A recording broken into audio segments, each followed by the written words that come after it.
Party से हैं, अनिल दुबे राष्ट्रीय लोकदल से, के त्रिपाठी जनता दल यूनाइटेड, अरुण राजभर एसबीएसपी से और वीरेंद्र सिंह जी हमारे स्टेट हेड। आप सभी का शुक्रिया और धन्यवाद मेरे साथ इस कार्यक्रम का हिस्सा बनने के लिए।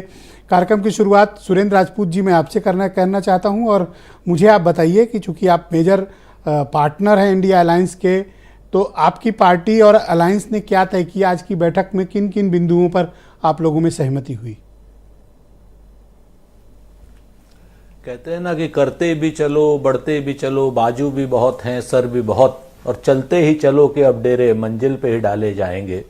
ब्रजेश भाई, आपकी तो बात नहीं करता, लेकिन आपके जितने साथी बाराती हैं और भारतीय जनता पार्टी के लोग हैं, आज उनके लिए बड़ा दुखद दिन है, क्योंकि बड़ा चिल्ला रहे थे साहब कि नहीं तो फलाने चले गए, ढिमकाने चले गए, अखिलेश जी नहीं आएंगे, ममता जी नहीं आएंगी, बैठक इसलिए वो हो गई, नीतीश जी नाराज। आज सारे के सारे लोग आपके सामने थे, सब लोगों ने एक स्वर में बात करी, सभी लोगों ने कहा कि साहब सीट शेयरिंग हमारी 30-31 तारीख तक हो जाएगी। सभी लोगों ने कहा कि उसका फार्मूला कैसे होगा वो हम राज्यवार अपना तय कर लेंगे, जिस राज्य में जो प्रमुख दल है वो आपस में बात कर लेंगे, कोई दिक्कत वाली बात नहीं है। ममता बनर्जी ने पहली बार, आप देखिए, एक तरफ इंडिया गठबंधन है, एक तरफ एनडीए गठबंधन है।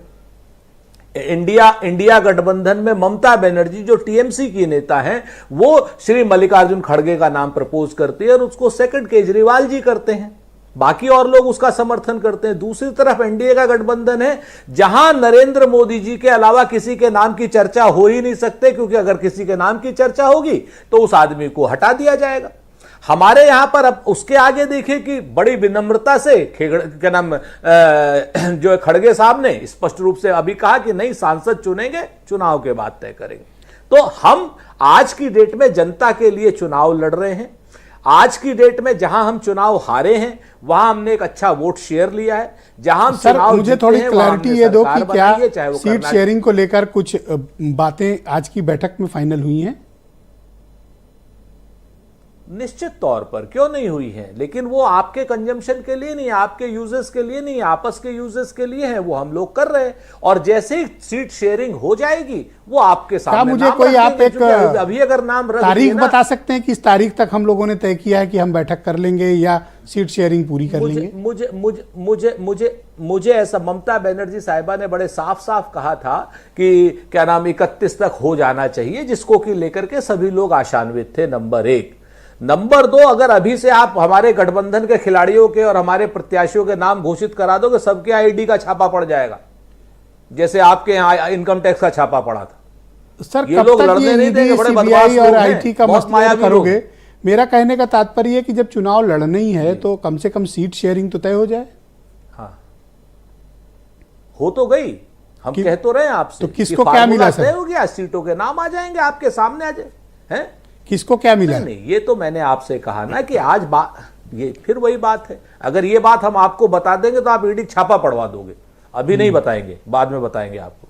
जब ये चुनाव घोषित होने दीजिए, सारी चीजें हो जाएंगी। आपके सामने है, आज से सीट शेयरिंग का फार्मूला तय हो गया और इस फार्मूले के अनुसार जो आप सहमत हैं कि आपके अलायंस के लिए डू और डाई, करो या मरो वाली स्थिति है?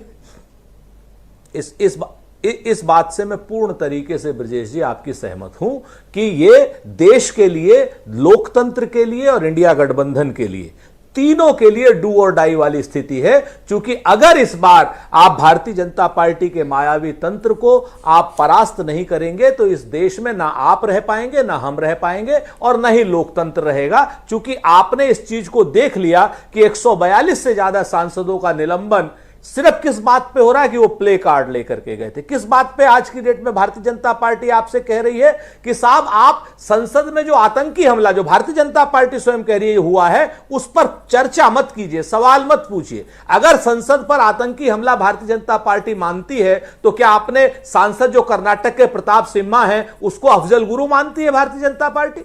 क्योंकि जो अफजल गुरु ने काम किया था उन आतंकियों के लिए जब 2003 में हमला हुआ था संसद पर, वही काम प्रताप सिम्हा ने किया।